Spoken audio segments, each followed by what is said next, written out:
البنات، كدايرين؟ لاباس عليكم؟ مرحبا بكم معايا في قناتي وقناتكم معنا منيا مباركي. اليوم بغيت نشارك معكم واحد الحريشات اللي كيجيو زوينين وكيجيو لذاذ واقتصاديين البنات. قبل ما نبدا معكم في المقادير كنبغي نشكر البنات كاملين اللي كتدخلوا عندي القناه جداد وكتخليو لي تعاليق زوينين، كنشكركم بزاف. وندوزو ان شاء الله على بركه الله باش ما نطولش عليكم الفيديو. هنايا البنات عندي 3 الكيسان ديال العنبه ديال السميده رقيقه ديال البغريره البنات اللي كتكون رقيقه. هنايا عندي نص كاس ديال السكر سنيده، نص كاس ديال الزيت، عندي هنايا كاس ونص ديال الحليب كيبقى البنات على حساب السميده واش كتشرب ولا ما كتشربش. المهم هنايا درت هنايا كاس ونص. عندي هنايا الساشيه ديال الخميره حمراء، وعندي الساشيه ديال السكر فاني. الا عندكم الحامض حكوا واحد نص حامضه وديروها، راه كتجي كتعطي واحد النسمه اللي كتعطيها زوينه بزاف. المهم نبداو على بركه الله. وعندي هنايا واحد شويه ديال الملحه.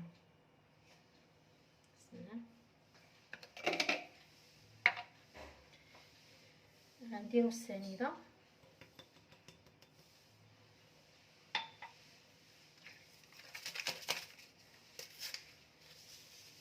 ديال الفاني،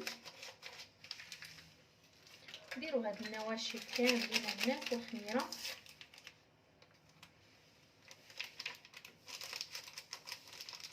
اقتصاديه البنات، هاد الحريشات كيجيو اقتصاديين وكيجيو زوينين، وانتم غتجربوهم وردوا عليا ان شاء الله في التعاليق ديالكم الزوينه اللي كتخليو ليا.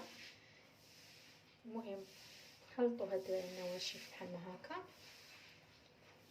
السنيده من الاحسن تكون رقيقه، ما تكونش السنيده الغليظه. صافي غنزيد دابا الزيت، هاد نص كاس. غنبسبسوا هاد السميده مزيان بهاد الزيت. ضروري البنات هاد المرحله تبسبس مزيان باش غتصدق معكم ان شاء الله وتجيكم زوينه. نخلطوها مزيان.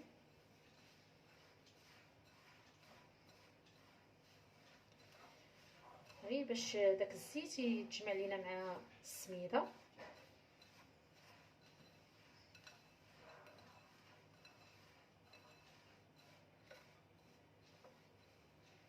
صافي دابا كما كتشوفوا هانتوما غنزيد دابا الحليب غير بشويه وغنشوف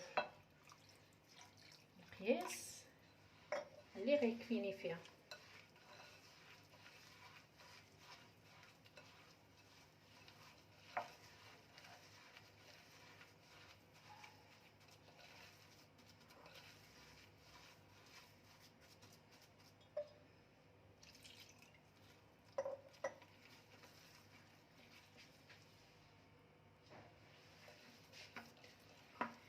صافي دابا هذا هو القياس ديالها. قوليها نتوما بقى غير واحد شويه ديال الحليب من كاس ونص، غير واحد شويه. غنخليها دابا شويه ترتاح، غير واحد شويه بما وجدت معكم الطاوه، وغندوز باش نشكلوه. صافي دابا ها هي السميده ديالي. هنايا خديت البنات شويه ديال الكوك، هو اللي غنشكل فيه هاد الكويرات ملي غنديرهم. ما غنديرهاش انا في السميده الرقيقه، بغيتو ديروها نتوما في السميده الرقيقه ديروها ماشي مشكل. المهم غناخذ معكم واحد شويه. نتوما السميده راه كتشرب، نتوما كبوا كيس وتتشوفوا على زيدوا.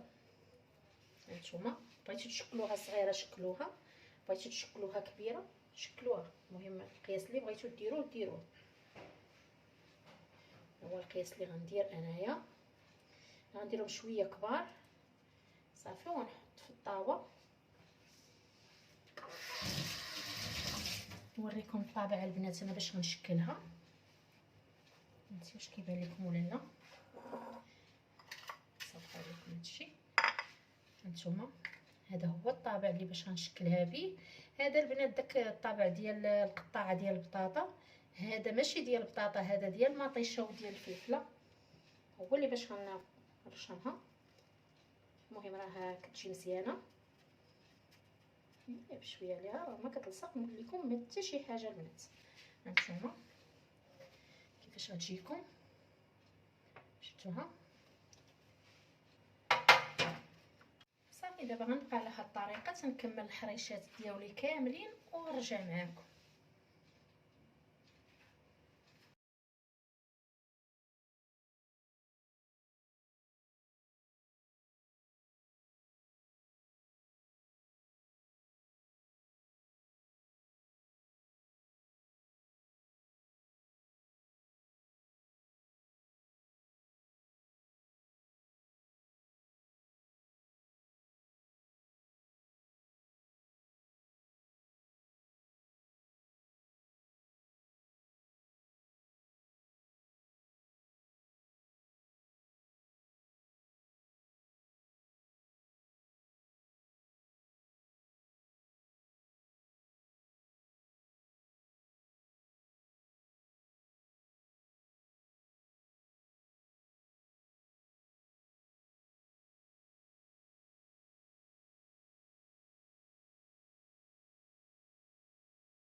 صافي دابا كما شفتوا بعد ما شكلتها البنات، ملي تلصق معاكم ديروا يديكم في شويه ديال الماء وشكلوها، راه غتجيكم ما غتلصق لكم حتى شي حاجه وكتجي زوينه. هانتوما شفتوها كيفاش جات. دابا في هذا الوقت كما قلت لكم الفراره شعلته سخون الفوق والتحت على 180 درجه ولا 200. خاص تكون اعلى درجه، علاش؟ باش الحرشه ديالكم حيت فيها السميده باش ما تنشفش. الا نقصتوا ليها الحراره غتجي ناشفه وتجيكم قاصحه. المهم غندخلها طيب وغنرجع معكم باش تشوفوا الشكل النهائي ديالها كيفاش جات. هي الحلوه ديالي هانتوما كيفاش جات، مذهبه كتجي محمره وكتجي زوينه. هانتوما خرجتها من الفران. المهم شعلوا الفوق والتحت على 200 درجه باش ما تشربش معاكم. انا غندوز دابا نحطها ان شاء الله في واحد الطبيسيل ونرجع معكم. الشكل النهائي هانتوما كيفاش كتجي البنات، كتجي غزاله. نتمنى منكم تجربوها.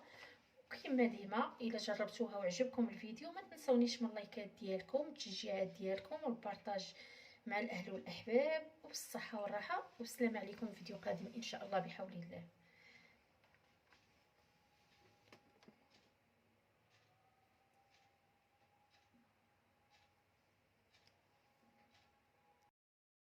نحل معكم دابا شي وحيده وغتشوفوها كيفاش كتجي من الداخل، ما كتجي مدقصه، ما كتجي حتى شي حاجه، كتجي زوينه البنات وبالصحه والراحه.